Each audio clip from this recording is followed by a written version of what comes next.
Morning, morning. Yes. For some reason, the students are speaking and I can hear them.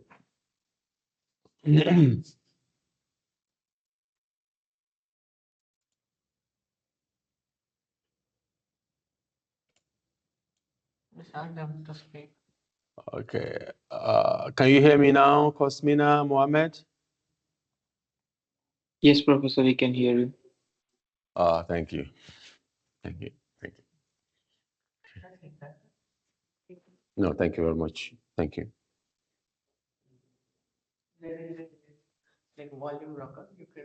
Yeah, thank you.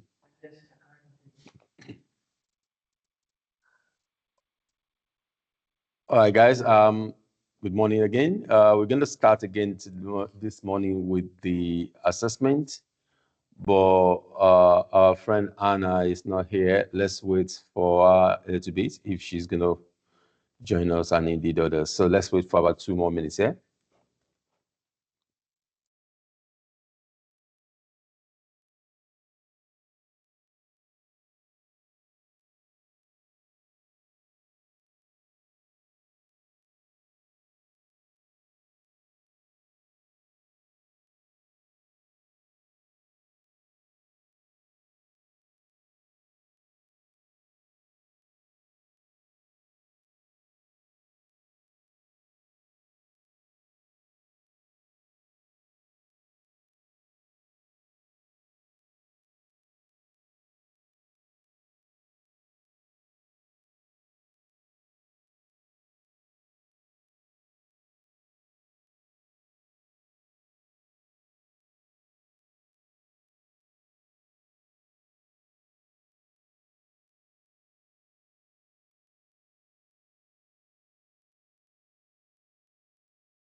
Okay, guys. Let's make. Okay.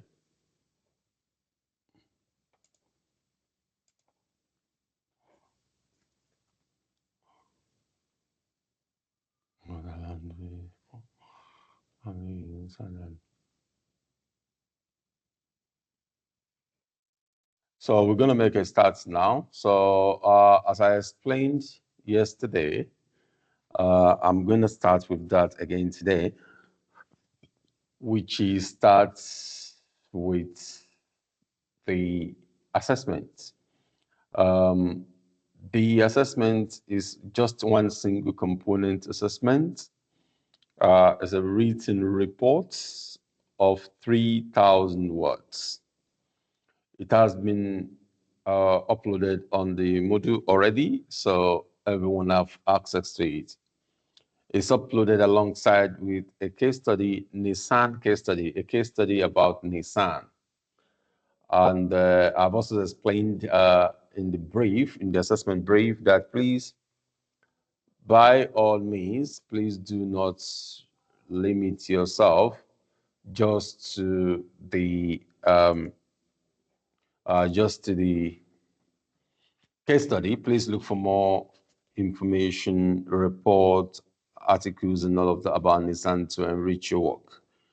As I said, it's an individual work of 3,000 words, and the submission date, everything is on the model.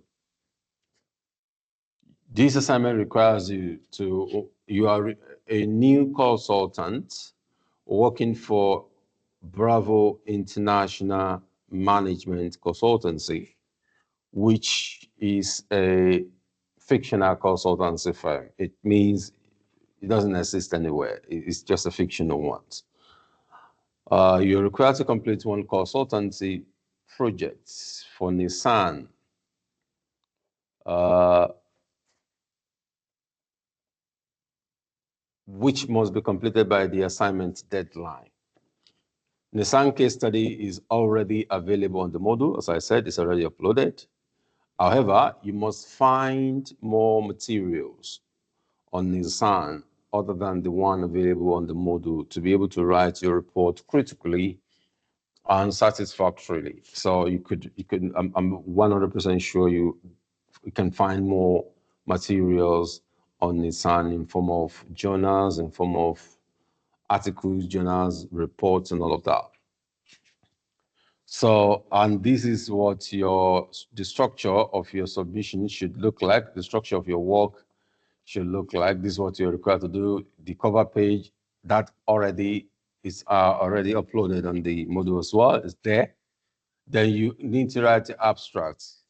On your work, the first thing that will come is abstract. Even though it's the first thing, I think it's the last thing you're going to write because it's the summary of everything you have done in your work. So you finish your work, then do the summary, then put it first after the cover page, abstracts or executive summary. You can call it abstract, and if you like, you can also call it executive summary. Please don't call it abstract and executive summary. You can choose between the two. If you want to call it abstract, please call it abstract, and if you want to call it executive summary, please feel free to do so. Then after which is your introduction. Uh, the introduction should compose of analysis, should comprise of analysis of the company's strategic position. You discuss the company's strategic position. That's 3A. Also in your abstract, provide an overview of Nizan. Nizan is the company you have chosen. So provide an overview of Nizan. Then you go after that, then you go into the main body. So you're going to use different headings and sub-headings to structure this section. Section 4, which is the main body. So the first thing in section 4, after the introduction, will be 4A, identify and apply two appropriate tools and techniques. Two appropriate, that is to say, use two appropriate tools and techniques to analyze, one, the internal environment of Nissan and the external environment of Nissan. So, I mean, we discussed about 6 yesterday, I would advise that you use SWOT for the internal environment and you use PESTEL for the external environment. It's going to help you do your analysis very well. So I'll advise that. Then after that, 4B, this analysis of the company's strategic position should be 4B. You need to do under 4B, you need to talk about the leadership and the communication at Nissan, leadership at Nissan, communication at Nissan, and 2, you need to talk about the Nissan culture, the company culture, including its ethical and value base. And under 4B3, the company position in the sector. Then you also need to critically evaluate the strengths and limitation of the tools and technique you have used and the client in terms of the client and customer needs. Then 4C, following analysis of the company's strategic position, identify the main issue that you could advise the company to address. So you identify the issue you have found that you need the company to address. So after that is recommendation. Based on your analysis, you need to propose 3 recommendations for the company, for Nissan. 3 recommendations for Nissan. And you need to ensure that your recommendation is clear and has appropriate details and is justified and feasible in this context. Recommendations should refer to the leadership and communication strategy of Nissan, taking account of internal and external stakeholders. Also, explain how the company would implement the recommendation you have put forward to support the changes in a strategic direction. And this will include analysis of leadership style. This must include reference to different leadership styles supported by theories, models, communication, communicate the vision to the stakeholder, and the leadership strategy and the impact on organizational direction. The next one is number 6, which is the conclusion. And after the conclusion is the list of the references you have used. The grading criteria is as follows. Everything is 100 marks, as I said earlier. Good introduction attract 5 marks. Analysis of the company, that is analysis of Nissan's strategic position, 30 marks. A set of recommendations to address the issue, identify, 15 marks. An evidence-informed strategy, 25 marks. Organization and academic writing, 10 marks. Referencing, 10 marks. Good conclusion, 5 marks. And everything comes to 100 marks. I'm sure you are aware that the pass mark for the module is 50%. You need to score at least 50 marks overall to pass this module. If you score less, you may be required to do this again if you score less. So that is that about the assessment. Mohammed, do you have any question? No, Professor, thank you. Thank you. Okay, so today we're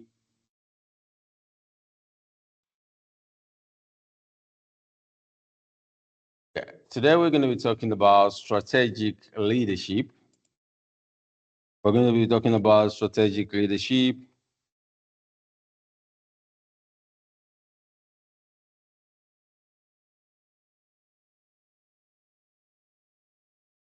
And we'll examine strategic management, we'll examine leadership, functions of a leader, roles and responsibility of a leader, and leadership styles and theories. We'll also examine some leadership style and theory. So what is the relationship between strategic management and leadership? We'll start by that, and that will take us to looking at strategic management. What does it mean, strategic management? Strategic management is that set of managerial decisions set of managerial decisions and actions that determines the long-run performance of an organization. Set of managerial decisions and management that determines the long-run performance of an organization. And this includes its environmental scanning, that is to say, examination of its environment, both internal and external environment, strategy formulation, which is strategic planning, strategic implementation. After you've planned, then you want to implement what you have planned. So strategy implementation, and evaluation and control.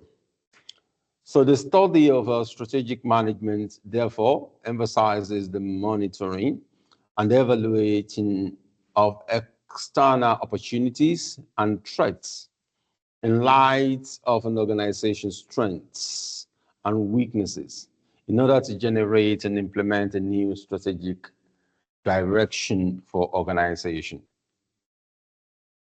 So strategic management is the management of an organization's resources, management of organization's resources to achieve its goals and objectives.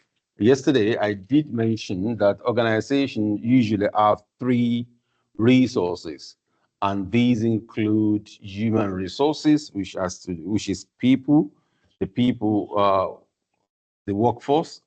That's the human resources. Organization also have financial resources, of course. That is the fund, that is the capital that is available to the organization. And of course, physical resources that include machinery, tools, and buildings. All of these three resources are the resources that organizations have when we're talking about organization resources.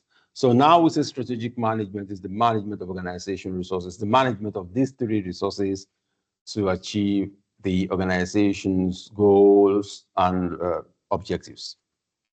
So strategic management involves setting objectives, analyzing the competitive environment, analyzing the internal organization, evaluating strategies, and ensuring that management rolls out these strategies across the organization. Again, when we now talk about strategic management, we say strategic management is the management of organizational resources. We can now say it includes setting objectives, analyzing the competitive environment, analyzing the internal organization environment, evaluating strategy, and ensuring that management rolls out the strategies across organization. When we talk about leadership, Mohammed, what does that mean to you? Leadership. What does leadership means to you? I think a good leader is the strong foundation for an organization.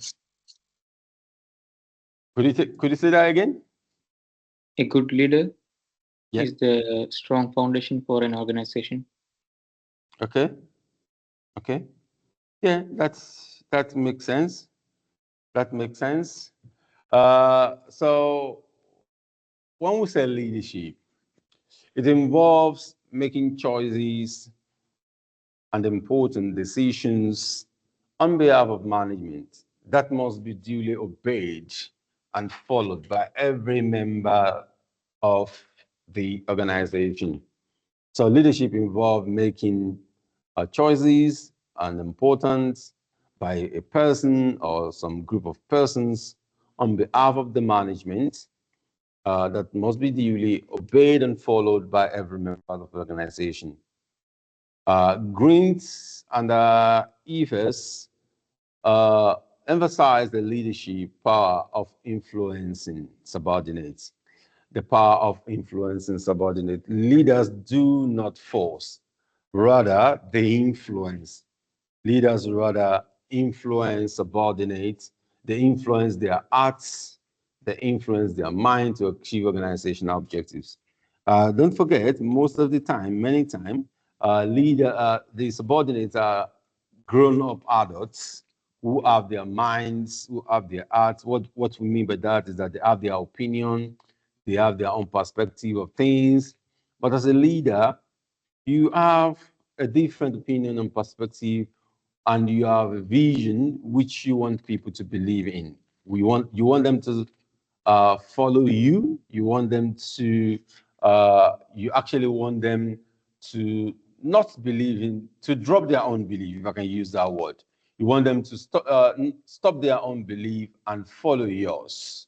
So you cannot force. Rather, you have to influence them. You know, you have to talk to them. You have to make them see what you do not see.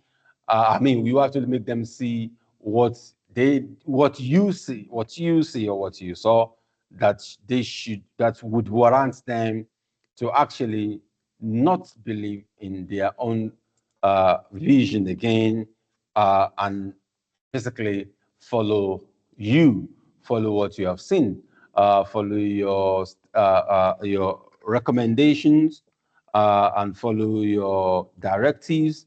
So these you don't have to, you can't. A good leader must not actually, a good leader must not force. Rather, a good leader actually influence. So what you can do as a good leader is to influence these people. Influence means making them see reason with you why they should follow you. So that power, a leader must have that power of influence. A leader must have that power of influence. So that's why going 2001 and the Harvest 1994 emphasized the leadership power of influencing subordinate hearts and mind to achieve organizational goal. In a situation whereby a leader finds it difficult to influence the minds and hearts of subordinates, then achieving organizational goal and objectives would be very, very difficult. And again, just vice versa, that is a situation whereby a leader is able to influence the minds and hearts of subordinates. It will be very easy for such a leader to achieve organizational goals and objectives. So according to Northouse 2013, leadership is a process whereby an individual influences a group of people to achieve organizational goal. So if we look at this Northouse definition, it has defined leadership as a process. That is to say, something that doesn't happen in a day, on 1 minute. It takes time. It's a process. You know, process takes time. It's not something that happens now, but it takes time. Whereby an individual, that individual in this context, is the leader, influences. You know, we talked about the power of influencing subordinate as a mind. So as an individual influences a group of individuals. That this group of individuals in this context are the subordinates to achieve organizational goals. So in other words, leadership is a process whereby a leader influences subordinates to achieve organizational goal. Let's watch this short video. Please take a pen and a paper. I'm going to ask you what you make of the video.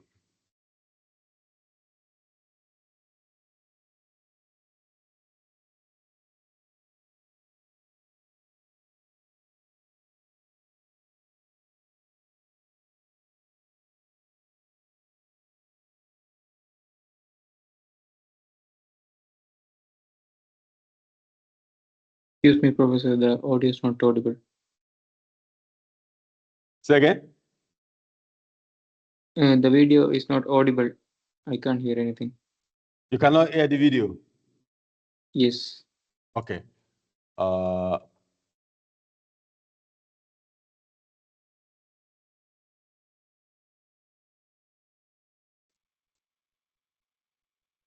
Yes. Can you hear it now? Prove it. Yes, Professor. Thank you. Like, what's the metric? Give me the number that helps me know, right? Because when you met her, you didn't love her. Now you love her, right? Tell me the day the love happened. It's an impossible question. But it's not that it doesn't exist, it's that it's much easier to prove over time, right? Leadership is the same thing. It's about transitions. So if you were to go to the gym, it's like exercise, right? If you go to the gym and you work out and you come back and you look in the mirror, you will see nothing. And if you go to the gym the next day and you come back and you look in the mirror, you will see nothing, right? So clearly there's no results, can't be measured, it must not be effective. So we quit, right? Or if you fundamentally believe that this is the right course of action and you stick with it, like in a relationship, I bought her flowers and I wished her happy birthday, and she doesn't love me. Clearly I'll give up. That's not what happens. If you believe there's something there, you commit yourself to an act of service. You commit yourself to the regime, the exercise. You can screw it up. You can eat chocolate cake one day. You can skip a day or two. You know, it allows for that. But if you stick with it consistently, I'm not exactly sure what day, but I know you'll start getting into shape. I know it. And the same with the relationship. It's not about the events. It's not about intensity. It's about consistency, right? You go to the dentist twice a year, your teeth will fall out. You have to brush your teeth every day for 2 minutes. What does brushing your teeth twice a day for 2 minutes do? Nothing. Unless you do it every day, twice a day for 2 minutes, right? It's the consistency. Going to the gym for 9 hours does not get you into shape. Working out every day for 20 minutes gets you into shape. So the problem is we treat leadership with intensity. We have a 2-day offsite, we invite a bunch of speakers, we give everybody a certificate, you're a leader, right? Those things are like going to the dentist. They're very important. They're good for reminding us or getting us back on track, learning new lessons. But it's the daily practice of all the monotonous, little, boring things like brushing your teeth that matter the most. She didn't fall in love with you because you remembered her birthday and bought her flowers on Valentine's Day. She fell in love with you because when you woke up in the morning, you said good morning to her before you checked your phone. She fell in love with you because when you went to the fridge to get yourself a drink, you got her one without even asking. She fell in love with you because when you had an amazing day at work and she came home and she had a terrible day at work, you didn't say, yeah, but let me tell you about my day. You sat and listened to her awful day and you didn't say a thing about your amazing day. This is why she fell in love with you. I can't tell you exactly what day, and it was no particular thing you did. It was the accumulation of all of those little things that she woke up one day and as if she pressed a button, she goes, I love him, right? Leadership is exactly the same. There's no event. There's no thing I can tell you you have to do that your people will trust you. It just doesn't work that way. It's an accumulation of lots and lots of little things that anyone by themselves is innocuous and useless. Literally, pointless by themselves. People will look at little things that are good leadership practices and say, that won't work. And you're absolutely right. But if you do it consistently, and you do it in combination with lots of other little things, like saying good morning to someone, that looking them in the eye. My friend George, who's a 3-star general in the Marine Corps, he says his test for leadership, and I love this, he goes, his test for a good leader is if you ask somebody how their day is going, you actually care about the answer. The number of times we're walking to a meeting, we're rushing, we go, how are you? Not good, I gotta get to you later, I'm late for a meeting. Right. If you ask the question, you were standing there and you were listening to the answer. It's those little innocuous things that you do over and over and over and over that people will say, I love my job. Not I like my job. I like my job means, yeah, the challenge is great, they pay me well, I like the people. I love my job means, I don't want to work anywhere else. I don't care how much somebody else is willing to pay me. I'm devoted to the people here, and I care desperately about the people here as if they were my family. In business, we have colleagues and coworkers. In the military, they have brothers and sisters. That's how they think of each other. If you really have a strong corporate culture, the people will think of each other like brothers and sisters. It's like a family, right? No, brothers and sisters. Deep love. Fight, but the love doesn't go away. Bicker, the love doesn't go away. And I'll fight with my sister, but if you threaten my sister, you're gonna have to deal with me, right? We'll fight internally, we'll bicker with each other, but nobody's gonna hurt each other, and if anything from the outside shows up, you're looking at a unified front. Brothers and sisters. Now, how do you create brothers and sisters out of strangers? Common beliefs, common values, you know, parents, in other words, executives who care about their children's success, who care to raise their children, teach them skills, discipline them when necessary, help them build their self-confidence so that they can go on and achieve something more than you could have ever imagined achieving for yourself. That's leadership. Good, good, good. So do you make anything from the video? Yes, Professor. Consistency is the key. The good things take time. Fantastic. Consistency. You talk about the consistency. You talk about how you show your subordinates some love, empathy, care. And you also mentioned about the importance of consistency of these things. You know, something actually struck me. You know, when you meet in the corridor with members of your staff in the morning or anytime, and you said, "Good morning, how are you?" Many people, many leaders, many managers do not care about the answer. How are you? They just, they just dash into another office or they just go on doing what they want to do. But you show some care by listening to the response, listening to the answer, listen to what that person has to say. They might say something that requires urgent attention. So that care and the consistency of it is what is called leadership, you know. Uh, there are some debates about leadership, which have been going on for some times now. They refuse to go away. Some of them is the distinction between management and leadership. In other words, distinction between a manager and a leader. Another one is the debate about whether leadership is necessary. Is it necessary to have leaders? What are leaders words? Some people also ask about the words of leaders. So, what are the words? Are leaders ethical? Some people also ask about the question about the ethical uh, of leader. Are they ethical? Some people ask, are we all leaders? Do we need a leader? What type of leadership is best for diverse and inclusive organization? And another very important debate, which also has refused to go away from the scene, is whether women make better leaders than men, or whether women should also assume position of leadership. All of these debates keep keep going on in the academia, even in the media.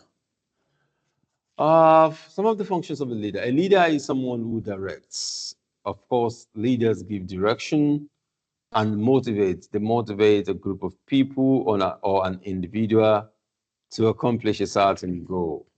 Aside from the functions of influencing subordinate minds and arts, another function of a leader is that they give direction, they motivate a group of people or an individual to accomplish a certain goal.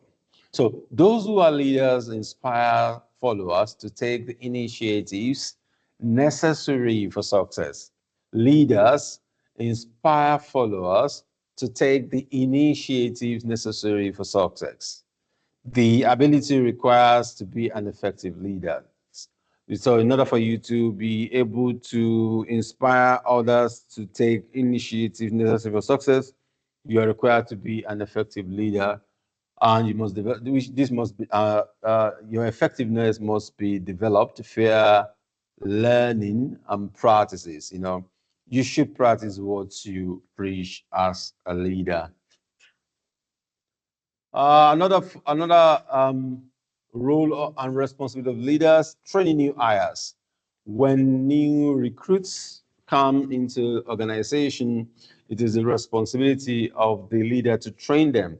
Whether the leader does that by him or herself, or whether he or she assigns someone to do that. But it is the responsibility of the leader to make sure they train new recruits. They communicate in a transparent and constructive manner. So leaders try as much as possible to be transparent, and they communicate in a very transparent and constructive manner. Even if a leader is going to talk about to you about something you have not done right, they do so in a very, very constructive manner that you realize that you need to you realize that you have not been destroyed, but you have been encouraged to do better. They encourage staff to collaborate so that the business can profit. So leaders also let subordinates see the importance of teamwork. They let subordinates see the importance of teamwork through collaboration, uh, most especially in the area of business success, and obtaining input and settling disputes. Very, very important disputes settling in an organization. Leaders ensures that, because dispute is unavoidable. You cannot avoid dispute wherever you have two or more people, because we're human beings, so we are bound to have differences which can sometimes lead to some disputes. So it is the responsibility of a leader to make sure that those disputes are dealt with very, very quickly, because if disputes are not dealt with very, very quickly, it might just lead to very serious conflicts in organization. So lead also enable employee to realize their own potential and advance within the organization. So, and I like this very much about leaders, because they don't feel threatened by your own progress. In fact, they want you to progress. They want you to become leaders. They want people to become leaders around themselves as well, because the belief of most leaders, is that the more leaders they have around them, the better uh, their life becomes, because that means people can do things without being monitored or supervised. So they enable you to grow, to realize your potential, so that you can advance within the organization. Acknowledging good conduct. Leaders always make sure that whenever you do something very good, or even good, they are the first to say, well done, that was a very good effort from you. They acknowledge good conduct, they acknowledge good behavior from the subordinate, and they identify ineffective techniques or procedure and try to make a change about it. Leaders don't always follow status quo. They identify ineffective techniques and procedure, and they effect change as necessary, and they modify undesirable behavior. Leaders try to shape people, most especially people with behavior that is not good enough. So they shape people with undesirable behavior. Team members have been watched over without being micromanaged. So leaders watch over their subordinates and without micromanaging them. Just what they do is just make themselves available. Leader make themselves available. Should there be a need for them to step in, they are always available. So they create timetable to accomplish goal. They set the goal and they create timetable to accomplish those goals, and they follow uh, the the timetable. They set example. They lead by example. If you look at the picture on the screen there, you will see a leader asking the subordinate to walk on a red line, but he doesn't instruct them. He doesn't just instruct them. He led the team. That is what a leader does. A leader will lead you, will show you what to do, and will also do it alongside with you. So you can do alongside with your leader. Create engaging and pleasant work environments and the reward accomplishment, with very little things like thank you, order you lunch and all of that, the reward accomplishment, take you all out on a date, creating shared ownership for success. So whenever anything happens, you find a good leader saying to the team that you have achieved it. You have achieved it. Just making sure that you feel part of the success. You are you sort of have what we call shared ownership of the success. And they also, even though they push the success to you that you are the one that have achieved it, whenever anything goes wrong, they are the first to also accept accept the blame for it, accept accountability for unsuccessful result. They will say I take responsibility, it's my fault. Even if some of the subordinates say it's not your fault, the leader take responsibility. Good leader, or we're talking about here. Adjust organizational change and guideline and bring up issues or suggestions to management and reporting on metrics. These are some of the roles and responsibilities of a very good leader. So let's do this activity. I need you to think about any leader you are or leaders you are familiar with. What can you say about them? Draw on your own experience and refer to more real-world example about a leader. Consider what is unique about that leader and what you think is good and what you think is bad about the leader. Please think about it for a few minutes. Mohammed, I will come back to you in about 10 minutes, yeah? Okay, Professor.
All right, Mohammed, let's hear from you. What do you come up with?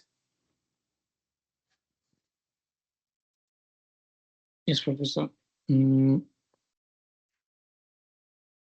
so for leadership, as I mentioned, they are like the main foundation of a organization.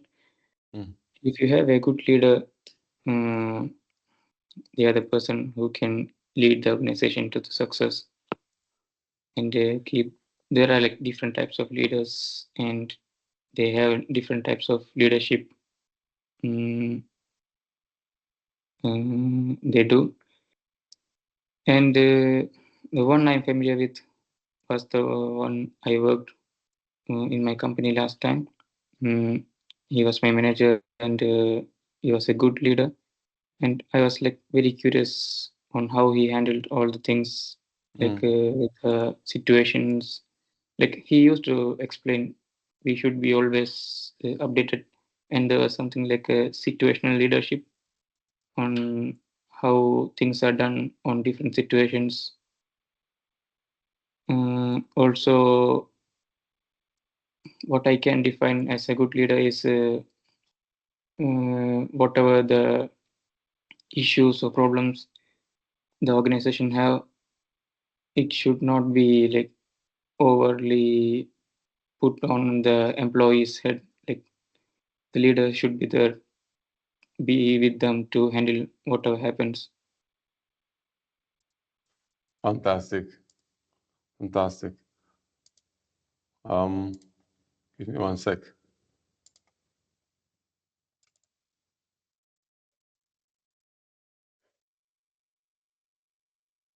Yeah, okay. So I like that. So let's talk about different theories and the style of leadership. There are different types of leadership theory and styles. We have transformational theory, we have transactional theory, we have contingency theory, we have traits, behavioral theories, we have democratic style of leadership, we have autocratic style, delegative style of leadership, we have servant leadership, charismatic leadership, authentic leadership, and laissez-faire. We have all of these types of leadership. So let's look at them one by one. Let's start from transformational. Transformational leadership leans more towards influencing subordinates. It's much more about influencing subordinates, according to Bass and Bonds. This type of leadership generates an awareness and acceptance of the purpose and the a mission of the group. And the subordinates are motivated to do their very best to achieve organizational goals. Transformational leaders, according to the Jung and then Artog, they stimulate subordinates. Transformation leaders stimulate subordinates to see their problems in different dimensions, to assist them in developing and achieving their full potential, very full potential. Followers are not castigated for their mistakes. Whenever followers or subordinates make mistake, transformational leaders, they do not castigate them. They do not punish them for their mistake. Rather, they encourage them. They encourage them to learn. uh, they are encouraged to learn from their mistake. That is to say, when subordinates make mistake, transformational leaders encourage subordinates to learn from their mistake and move on. See what you can learn from your mistake. Do not repeat the mistake and move on. Meta-analytical evidence has shown that transformational leadership is positively related to a leader's effectiveness and follower satisfaction, with leaders' job satisfaction, job performance, and organizational citizenship. Transformational leadership is a process whereby leaders engage with the influence the follower and influence the follower. They engage the follower, they influence the follower by paying attention to their needs, by empathizing with them, pay attention to what they need and motivate them. motivate them, and provide an ethical framework for decision. Provide ethical framework for decision. In doing so, transformational leaders can then create change within people and within organization too. When you let people see the reason for it, you make them see you as somebody they can talk to, you make them see you as somebody who care about them, then any change you want to make within the organization becomes very easy for you as a transformational leader. Transformational leaders target the hearts and minds of the followers. That maybe is the reason why they continue to live in the heart and mind of their follower long after they are gone. Many transformational leaders, many times after they are dead, people refuse to forget about them. People refuse to leave them alone. They keep them in their hearts, in their home, in their day-to-day engagements. Transformational leadership attempts to create emotional links with his follower and inspires our values. Such leadership transmits the importance of having a shared mission and infusing a sense of direction, sense of purpose, and meaning into the follower's labor. So transformational leadership becomes the motor and transmitter of innovative culture and of dissemination of knowledge oriented to seeking the best possible organizational performance.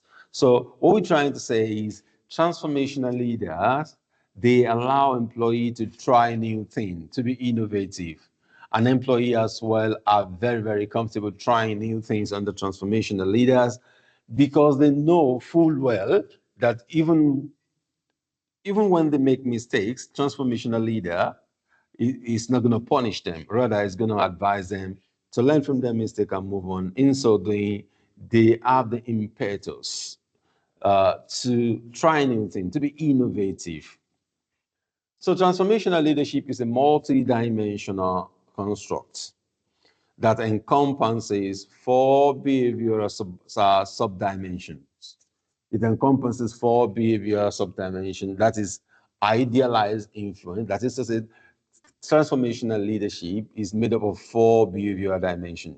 The 4 are idealized influence, inspirational motivation, intellectual stimulation, and individualized consideration.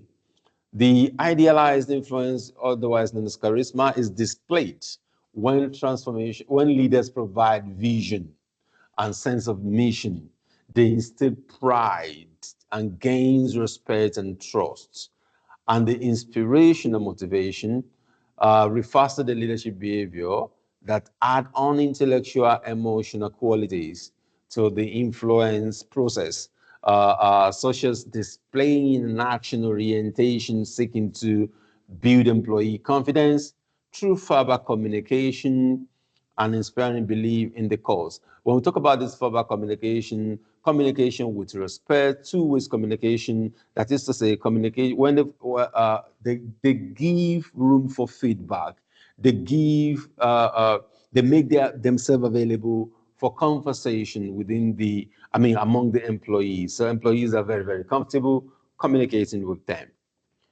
And the intellectual stimulation refers to efforts to motivate follower to perceive and approach challenges in new ways, and the individualized consideration involve providing support for follower, such as mentoring or coaching them or monitoring performance and assigning appropriately challenging tasks. These are some of the examples of transformational leaders.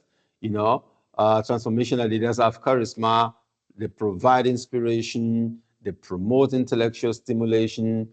You can see, who can you identify, Mohammed? Who can you identify in the picture? I can identify Gandhiji, Sheikh Muhammad, and Nelson Mandela. Okay. So, of course, yeah, you can see Martin Luther King, You can see Nelson Mandela, you can see Sheikh Mohammed, you can see Mahatma Gandhi, you can see Barack Obama and Oprah Winfrey, even though some people have argued that Barack Obama is more of charismatic leader than transformational leader. These are some of the characteristics of transformational leaders. Openness to thinking, they allow you to think because you know full well that whatever you think about, you have the freedom to practicalize it. You also have the freedom to discuss it with your subordinate, with your leader. So there's openness to thinking, commitment to active listening. Transformational leader are very, very attentive listener. They listen to the subordinates, plights, comments, feedback, opinions. So they're very, very good listener. Even comments, they're a very, very good listener. Tolerant for intelligent risk, the right risk. They take the right risk, and they also encourage subordinates to take intelligent risks. Willingness to accept responsibility. We mentioned that earlier on, that if anything goes wrong, they are very, very happy and willing to accept responsibility. They have very high trust in their team. They delegate responsibility to them, and they let them do it in their own terms.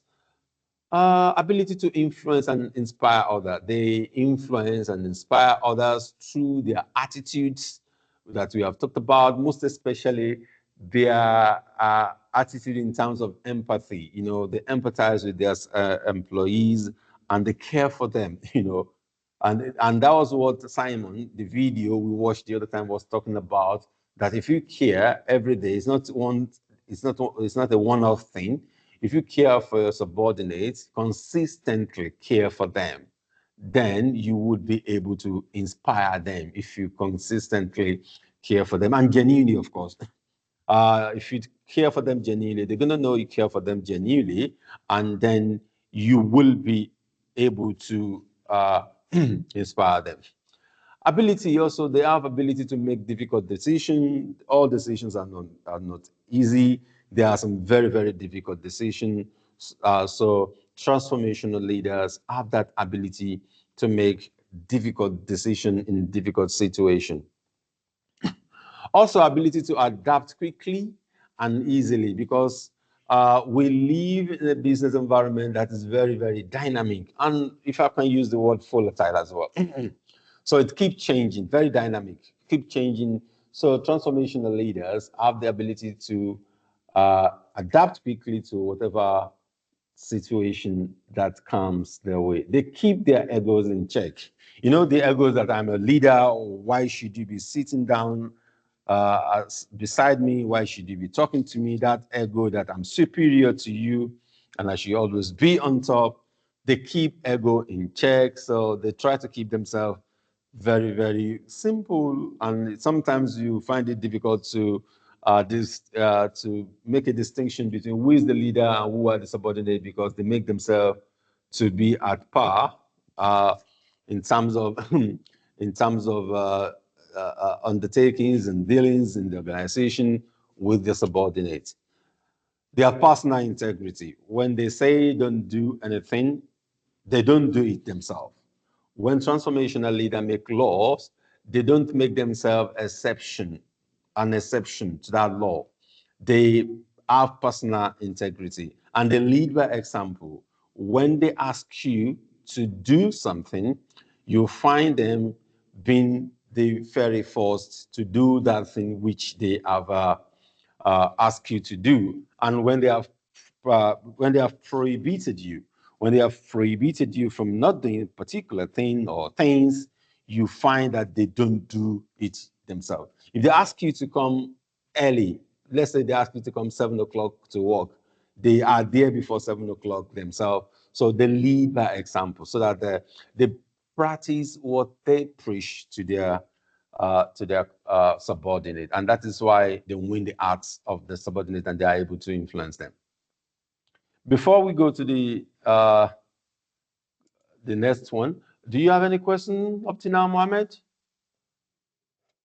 No, Professor. Thank you.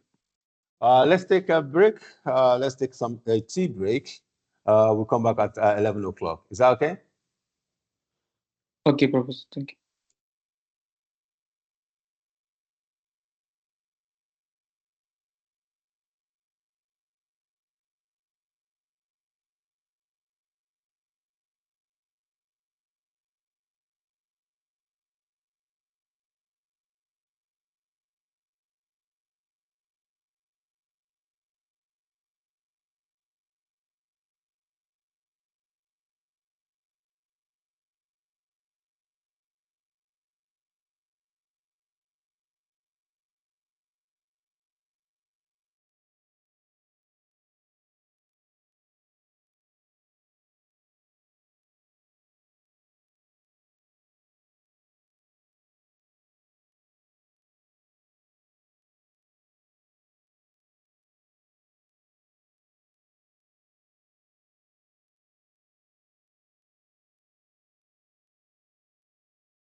Mohammed? Hello? Yes, Professor. Yeah, Mohammed, please give me 10 minutes. I'll be back in 10 minutes, yeah? Yeah, sure, no problem.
All right, Mohammed. Yes, Professor. All right, again. Welcome back. So let's talk about, we've talked about transformational leadership. So let's talk about transactional leadership.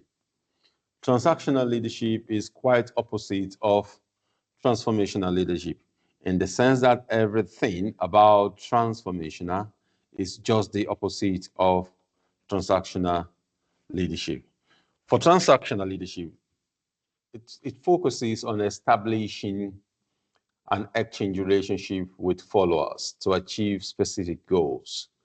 So transactional leadership is often an influencing process whereby valued rewards are exchanged for good performance.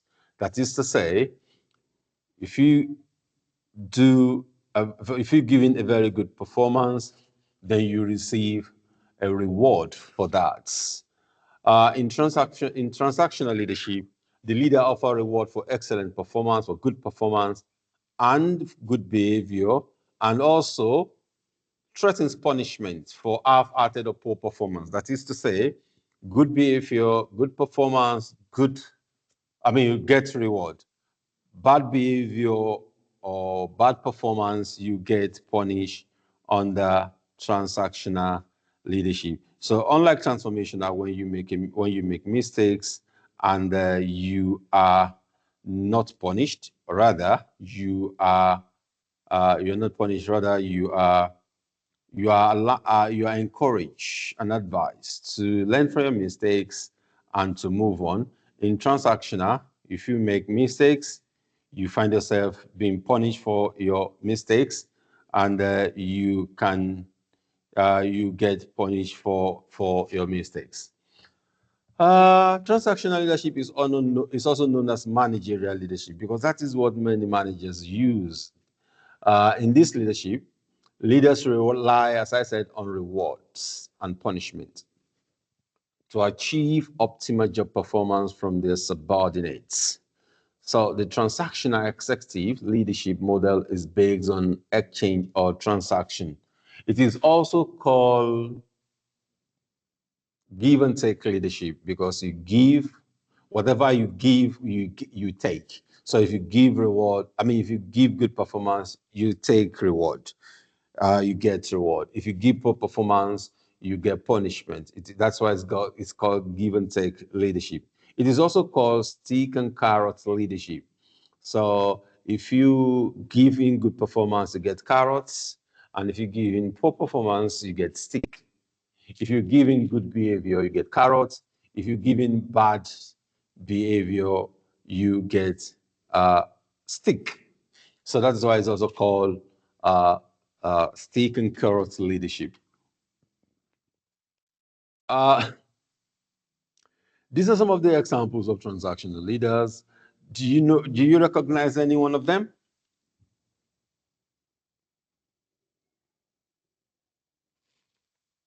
Yes, Elon Musk, Tim. So Is it- who can you recognize? I can say Elon. Uh,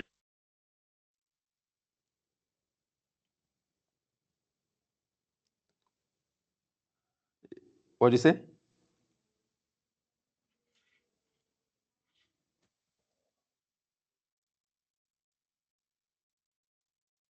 Well, I can't hear you, Mohammed. Something is wrong. I can't hear you.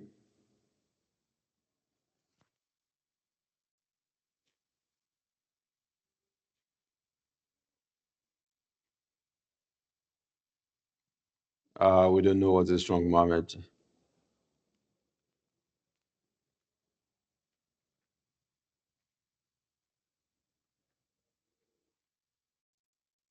Okay, I can't hear you. So I'm just going to continue. So, okay, so from right is Michael O'Leary, is the CEO of Ryanair, then Bill Gates, then Tim Cook of Apple, Bill Gates of Microsoft, and we have Elon Musk of Tesla. A transactional approach assumes that all employees value external rewards. An example would be monetary compensation.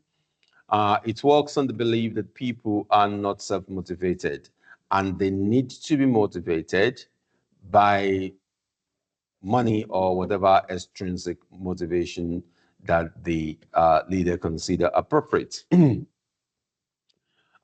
are some of the characteristics, not all, but some of the characteristics of transactional leaders. Extrinsic motivation, as I have just said, they use transactional leaders use extrinsic motivation as they deem appropriate to motivate employees.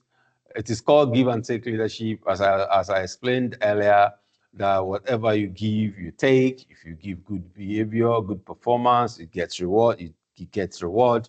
If you give poor performance, bad behavior, you get punishment. Performance-oriented and authoritative decision maker. Transactional leaders are authoritative decision maker and they are performance-oriented. They focus on short-term goal and tend to be inflexible. They discourage innovations because employees know, subordinate knows that when they make mistakes, they get punished for it. So they are afraid of trying new things, thereby discouraging innovations. Reward and punishment. Reward and punishment is another characteristics of these leadership, transactional leadership. So the third one we're going to be talking about is contingency theory of leadership. Contingency theory. The contingency model of leadership effectiveness was presented in its most complete form in Fiedler 1967 and followed by Fiedler and Terma 1974. The evolution of the model and the development of its construct covered 3 decades of research. The model predicts that a leader's effectiveness is based on 2 main factors: a leader's attributes, referred to as task or relationship, motivational orientation, and a leader's situation. So the model predicts that a leader who have a task motivational oriented compared to those who have a relationship oriented or motivation will be more successful in a low control situation. So relationship-oriented leaders compared to task-oriented leader will be more effective in a moderate control situation. A leader is designated as in match in situations where the model predicts high group performance and an out of match in situation of low group performance. So basically, the contingency theory of leadership states that effective leadership is contingent upon the situation at hand. So the situation at hand dictates the kind of leadership that is going to be employed. It depends on whether an individual leadership style benefits the situation. According to this theory, someone can be an effective leader in one situation and be an ineffective leader in another situation. So the situation dictates the kind of leadership. So Fiedler argued that leadership style depends on the relationship between the leaders and the followers. If leaders are respected, they are more likely to have the support of subordinates. The structure of the task also, it depends on the structure of the task. If the task is clear in terms of the goal that is expected of the subordinate and the standard that is expected of them, it is more likely that the leader will influence the subordinates because they understand the task and the goal. It also depends on the position power. If a group respects the power of the leader, if a group respects the power of a leader, these may increase the influence of the leader in getting tasks undertaken. And I mean, just the other way around, if a group do not respect the power of the leader, they don't respect the power of the leader, then this may have a very, very negative impact on the task, on getting task undertaken. So the fourth one is trait theory, trait. The fourth one is trait theory. And the trait theory of leadership suggests that certain inborn or innate quality and characteristic make someone a leader. You know, that a certain particular particular traits born with people, certain people make them a leader. This quality might be personality factor, might be physical factor, might be intelligence factor, and personality characteristic, competency, and might be values that they were born with, the trait that they have. It views leadership solely from the perspective of individual leaders. And implicit in this approach is the assumption that traits produce patterns of behavior that are consistent across situations. That is, leadership traits are considered to be enduring characteristics that people are born with and that remain relatively stable over time. The focus here is on person. Leaders are not like others. You know, the trait theorist believes in the fact that leaders are special people who have special traits, and they are not like every other individual. They are different. Trait researcher, trait theorists often develop lists of characteristics that they believe were related to successful leadership.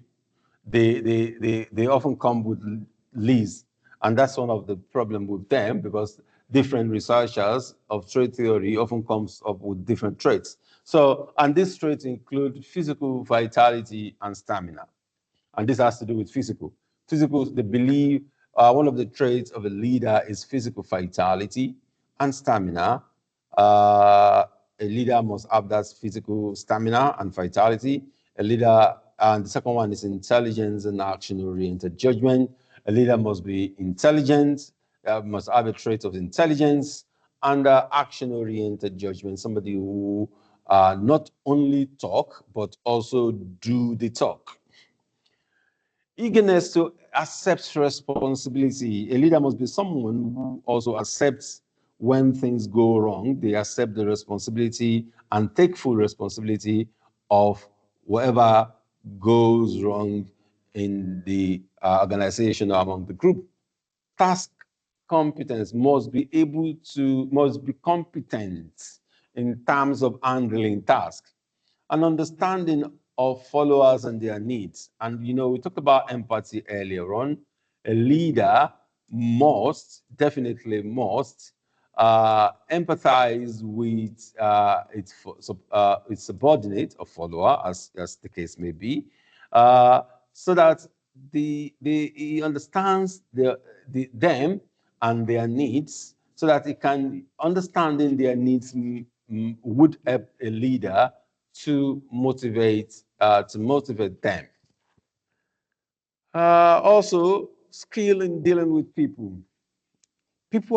Human beings are very, very difficult to deal with. And dealing with a lot of them from different culture and different background, different religion, different ethnic background, requires some skills to deal with them. Because one of those things that makes us very, very complicated as a human being is our ability to see things differently. You know, we see things differently. We see things from different perspectives. And one person trying to bring all of these people together, you need skill. You need certain skills in dealing with people.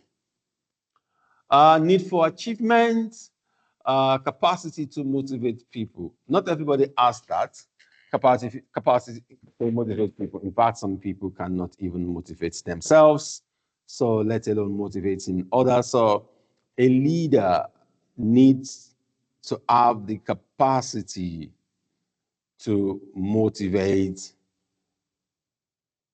themselves, first of all, because you have to be able to motivate yourself before you can then extend that to motivating other people. So a leader should have the capacity to motivate people, because when people are motivated, then it becomes easier, far, far more easier to achieve organizational goal.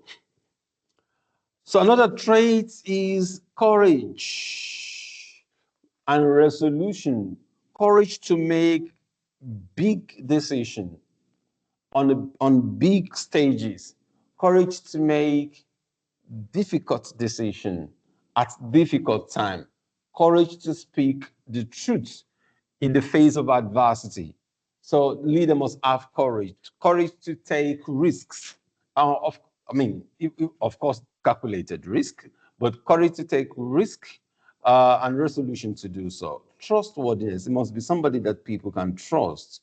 It must demonstrate attitude that will make people to trust them. Decisiveness is another trait. Self-confidence in themselves, assertiveness when they have said something,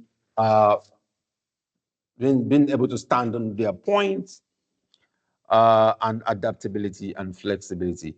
All of these are some of the traits researchers have identified in the literature. One of the problems of this trait theory, is that there is no generally acceptable trait by all researchers. Rather, different researchers keep coming up with different traits that they believe a leader should have. This is another factors. Another trait of leader, according to George et al. 2002, extroversion, conscientiousness, openness, low neuroticism, and the agreeableness. Extroversion factors most strongly associated with leadership. Most important trait of leadership, of effective leader. Conscientiousness is the second one. Openness is the most related. Low neuroticism and agreeableness only weakly related to leadership. I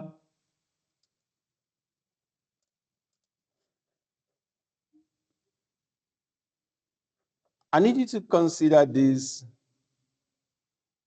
I need you to look at these pictures very well, and I'm going to give you like 2-3 minutes to look at that, Mohammed, and consider their traits. I need you to tell me their trait individually. So I'm going to give you like 5 minutes if you want to jot something down about their trait. The first one up here on the right is Robert Mugabe. Robert Mugabe was the former president of Zimbabwe, of course, Barack Obama, and the leader of North Korea. The one on the left-hand side corner here is, his name is Philip Green, chairman of Topshop in London, and Sheikh Mohammed Air and Bill Gates. But if you can just tell me about Bill Gates, Sheikh Mohammed, Barack Obama, and leader of North Korea.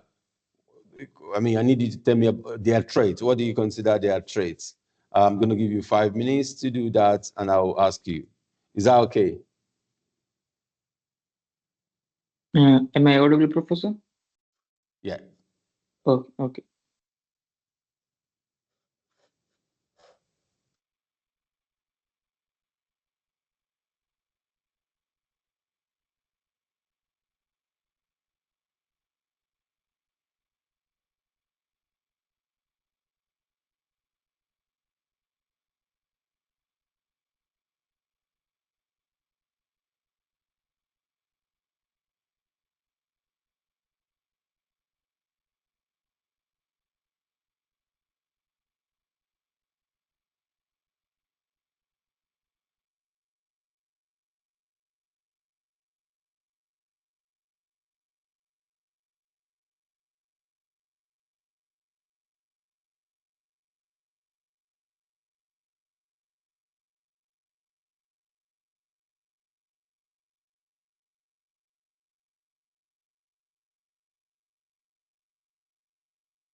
Mohammed, so what trade do you come up with them? Yes, Professor.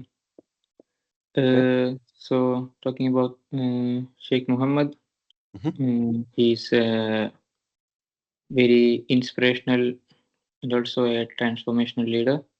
Mm. So uh, he's inspired people through his speeches and his visions. So he has always his visions for the future. Mm. Also, the type of his leadership is a style that brings, like, whatever vision he has, he brings everybody together and makes Mhm. it a shared mission for everybody, for the everybody's better. Okay, thank you. Thank you. So, as I said, there are some critique of trade approach. Trade theory can only give a partial and often superficial perspective of on issue of leadership, according to Brooks, 2008, of course. No consistent set of traits was agreed upon. Every researcher keep on coming up with different traits they think is appropriate for a leader. Many of them are vague, while most are hard to measure. Self-assessment is flawed, and assessment by other is also biased. Limited use in selection of leaders, and they ignore context of leadership. This trait ignore context of leadership. Uh, I need you to think about this as well. I will give you like 10 minutes to think about it. Uh, the, uh, the debate about this issue of leadership, that leaders are born and they are not made. Leader should adopt one, or should the leader adopt one consistent style? So I need you to think about it. I'm going to give you like 10 minutes to think about that. Do you think leaders are born or they are made? That's number one. Number two, do you think leaders should adopt only one consistent style of leadership? So I'm going to give you 10 minutes to think about that, and you talk to me in 10 minutes, yeah?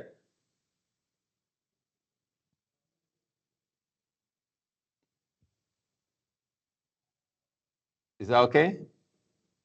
Yes, Professor.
All right, Mohammed. So let's start with the first one. Do you think leaders are born or they are made? Okay, so yes, some people may have natural traits of confidence and extroversion, but I think effective leadership behaviors are like communication, decision making, conflict resolutions are learned, developed, and strengthened over time. So they are born and made, but mm, but nobody becomes a leader without learning and experience and reflection. Okay.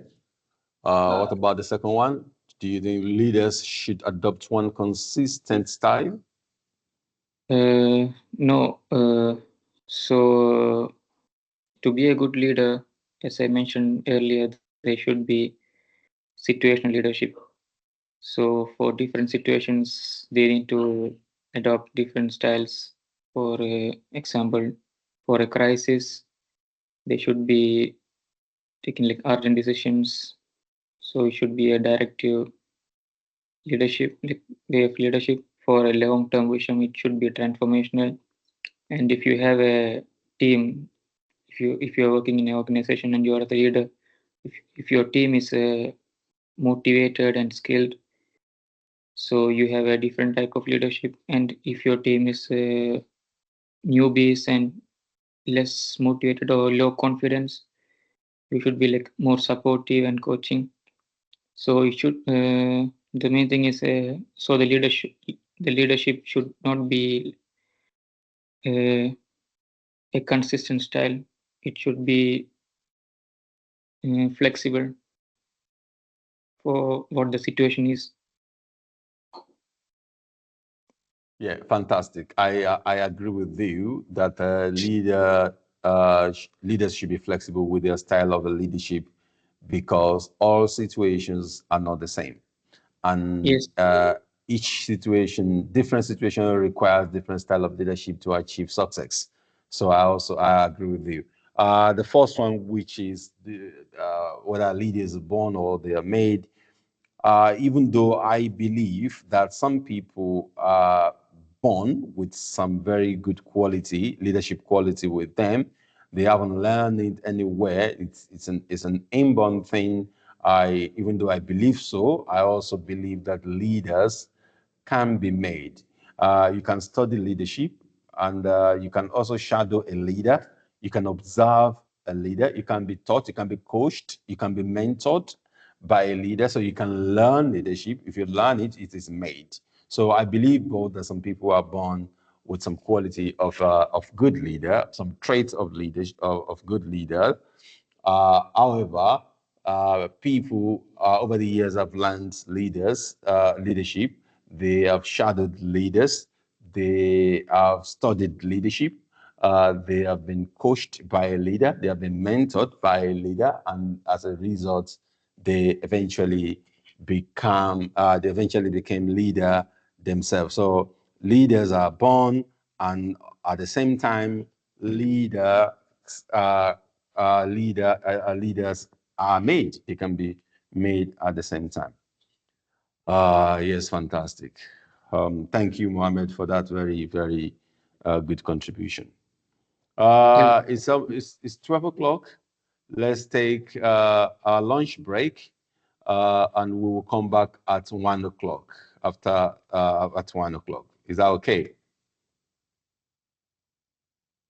okay, Professor. Thank you very much, Mohammed. See you at 1. Okay, thank you.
Welcome back, Mohammed. Are you back?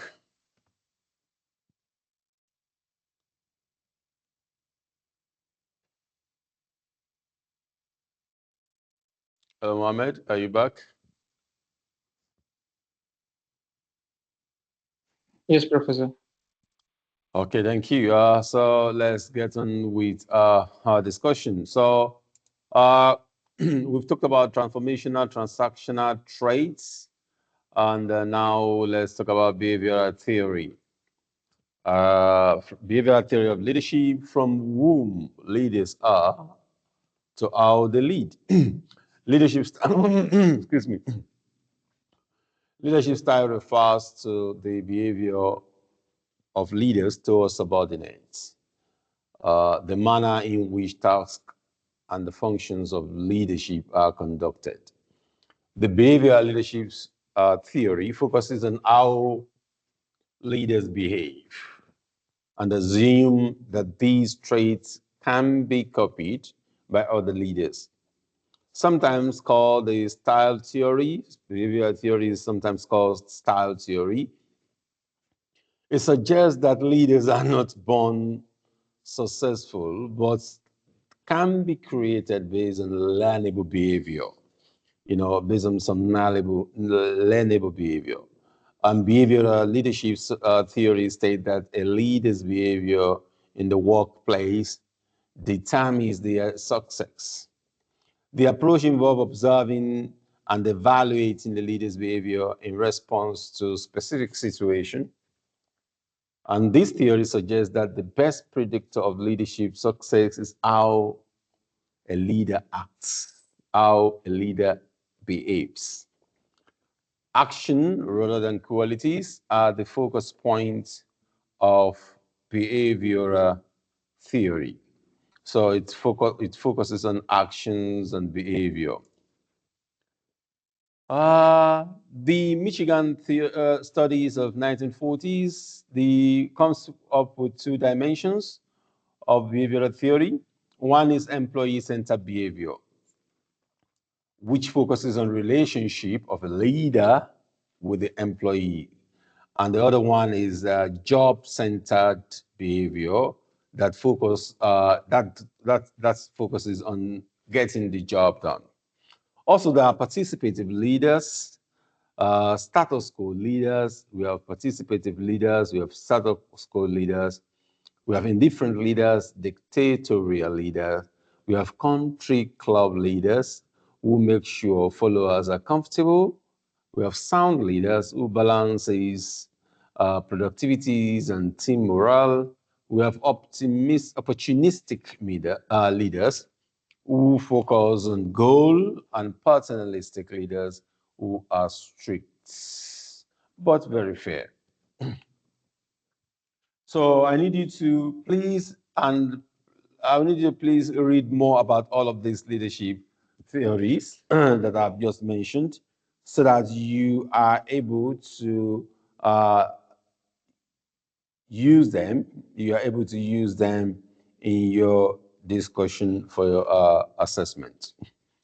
So let's talk about democratic style of leadership. Democratic, although a democratic leader will make the final decision, but he or she invites other members of the team to contribute to the decision-making process. So the members of the group are involved in decision-making process. Democratic leadership is behavior that influences people in a manner consistent with and or conducive to basic democratic principles and processes, such as self-determination, inclusiveness, equal participation, and deliberation. So democratic leadership as a style of leadership seeks to enhance the involvement and influence of others in decisions, encourage discussions and debates, and create a sense of identity as co-creators of a community, organization, or group. So democratic leaders treat followers as fully capable of doing work on their own. In other words, they do not micromanage. They treat followers people who can be left on their own to do their job. Rather than controlling follower democratically, they work with them. They work with followers, trying how to treat everyone fairly without putting themselves above followers. And I mean, these are some of the elements of transformational leader too. In essence, they see themselves, that is democratic leaders, they see themselves as guide rather than dictator. They maintain the status of guide. They provide guidance to subordinates. So they don't lord their power over them. These are some of the examples of democratic leaders. There are many more. We have Boris Johnson, the former Prime Minister of the UK. We have Angela Merkel in the top right there, former Chancellor of Germany. We have Barack Hussein Obama. We have Steve Jobs. Some people might argue that Steve Jobs is not a democratic leader, but see, it's there. And we have Nelson Mandela. And these are some of the pros and cons of democratic leader. Some of the pros, creativity. Democratic leaders provide and encourage a climate of innovation and creativity, because they do not castigate subordinates for making mistakes, and they encourage them to take calculated risks. Collaboration. Democratic leaders facilitate collaboration where multiple people combine skills and experiences to reach the best decision possible. And engagement. The high level of participation generally leads to high employee engagement. Also, another benefit of democratic leadership is high morale. You know, the morale is high because employees are treated with respect, dignity, and they are not castigated for their mistakes. Therefore, that boost their morale, among others. The disadvantages include time-consuming. In crisis or urgent situation, it is time-consuming to involve a lot of people in decision-making. So it can be very, very. Imagine superintending or leading over a workforce of like 1,000 or over people, and you want to involve every one of them in decision-making. That can take time. Meanwhile, if you have urgent decisions to be made, you may find it difficult to involve them all in decision-making. And it requires expertise. One of the disadvantages, most suitable for highly skilled team, can be difficult if people lack experience and know how to make decisions. People do not have experience and they don't have the know-how to make decisions, and you are involving them in decision-making. That can be catastrophic because they could make a very wrong decision. And requires participation. When people expect to participate, they might be resentful in situations where they are not involved or when decision goes against them. You know, when people make contribute certain decision or certain point to decision, and eventually when the decision is made and the decision does not reflect their contribution, that could lead into some sort of resentment. It could lead into a sort of resentment, which is not good. Then we go to autocratic. It's directly opposite of autocratic leadership. It is often considered as classical approach. It is one in which the leader or the manager retains as much power and decision-making authority as possible. The leader or manager does not consult employee or employees, unlike democratic leader, nor they don't allow an employee to give their input.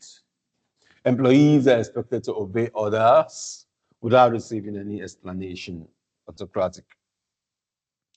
An autocratic leadership style involves the leader making all the decisions, wielding absolute power, and assigning tasks to members of the group and maintaining a master-servant relationship with members of the group.